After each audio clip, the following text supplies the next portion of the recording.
Hey, Treasure History. Today's essential question is, how did people write in ancient China? Please pause your video and write this essential question at the top of your notebook page. Draw your vertical line for your notes and your box for your educated score. Yesterday we learned about the trade that happened from China to Rome along the Silk Road. Do you remember why different civilizations chose to trade with one another? Today we'll learn about how the Chinese kept track of that trade and kept records of many other important things, their writing system. Chinese writing is unique because it's the only set of writing we'll learn about this year that is still being used today. Here are some examples of the earliest writing in China. These pictures are called pictographs. Notice how each piece of writing is a detailed picture of what the person was trying to describe. If they wanted to say that a bird caught a fish, then that's what they're going to draw.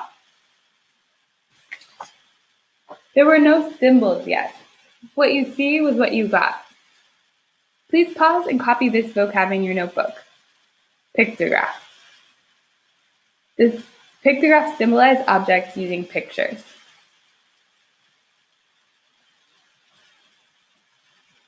So Chinese pictographs have changed over time.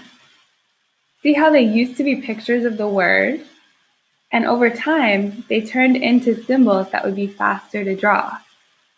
Here's what I mean. This looked like water, and over time, over hundreds of years, as people wrote faster and faster, it changed into this, and then eventually this, which is now the pictograph that symbolizes the idea of water.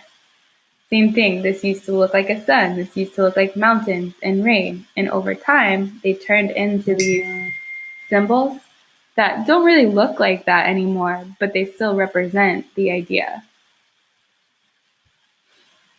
Here are some pictographs from civilizations that we've studied so far. Ancient Sumer, which was Mesopotamia, Egypt, and China. Yes, if you said a word, you're right. There was no spelling, there were no letters with pictographs like what we do today with English. The whole word had a picture. Now pick one of the examples from China. Under your definition of pictograph in your notes, draw this example and write what it is. So just choose one of these and draw it in your notes. Pause your video now to draw your picture and write what it means. Now, please imagine an object in your own life, like a pencil, a football, cell phone, or something else. In your notebook, draw a pictograph to represent this object and write what it is. All right, if you're hearing this, you should be done drawing your pictograph. Hopefully your pictograph looks like the object that it represents. But over time, in addition to using pictographs, the Chinese started using something called ideographs. These are not objects that you can draw a picture of. Instead, they represent ideas that we can't really see, like to eat. If I said, hey, look at that to eat, that wouldn't make sense. But they needed a way to talk about things people were doing or feeling, or they needed describing words. So please pause and copy this vocab. An ideograph are symbols that represent ideas, like tall or hot or happy.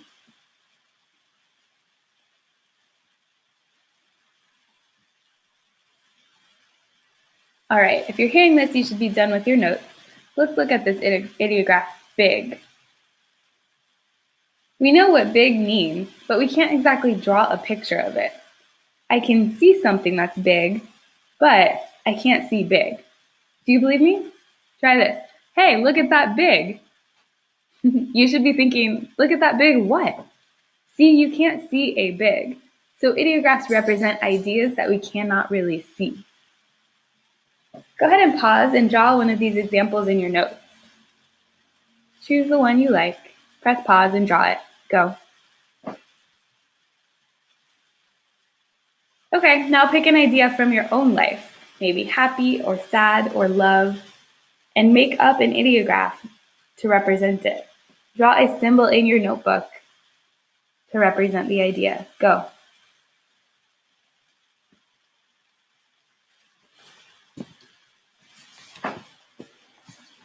All right, let's move to your practice passage. Please be ready to annotate, circling keywords, underlining key points, and writing a short central idea statement for each section. It doesn't have to be each paragraph, but each new section with a bold title in your notes should have its own central idea. Remember that this is your practice grade for the week, so do a great job. Calligraphy. Follow along with me as I read. The basic principles behind Chinese writing have remained unchanged for thousands of years. Each character consists of a number of strokes or lines set inside an imaginary square. A famous Chinese innovation is called calligraphy. Calligraphy is decorative writing painted with brushes and ink and written on paper made from rice plants. Chinese calligraphy was both writing and art. Today, people all over the world use brushes and ink to write calligraphy in their own languages. Pause and do a central idea statement about calligraphy, please. Go.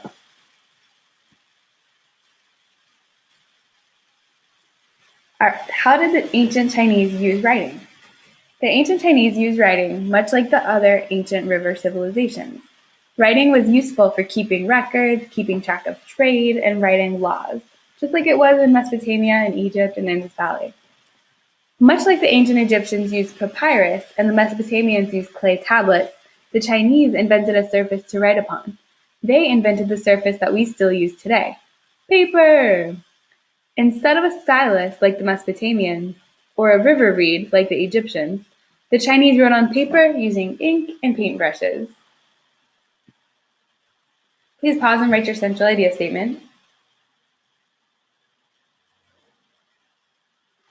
All right, moving on to oracle bones. The ancient Chinese believed that after someone died, their spirit lived on in the afterworld. The spirits of family members who had died watched over you. These spirits of your ancestors had magical powers.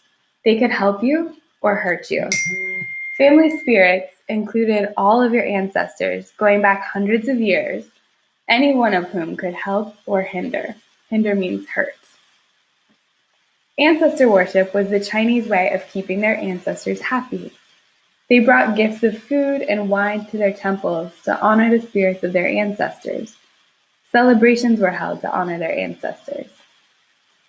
Emperors from the Shang dynasty, especially, believed in the power of their ancestors. The Shang wanted to ask their ancestors questions. They wanted answers to their questions. They used something called oracle bones to accomplish this. Let's pause and answer your stop and jot. What was the purpose of oracle bones? Include the words ancestor worship in your answer. Make sure to answer step 1 and step 2 and hold your paper in the air when you finish.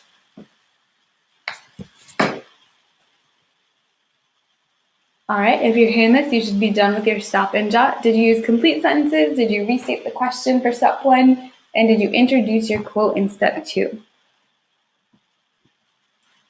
All right, let's keep going. We're almost done with this passage. Go to the bottom of the page, please. First, the king would ask a question. Will the weather be sunny tomorrow? The priest carved the king's question onto an oracle bone, which was just a turtle or another animal bone. It was not a human bone.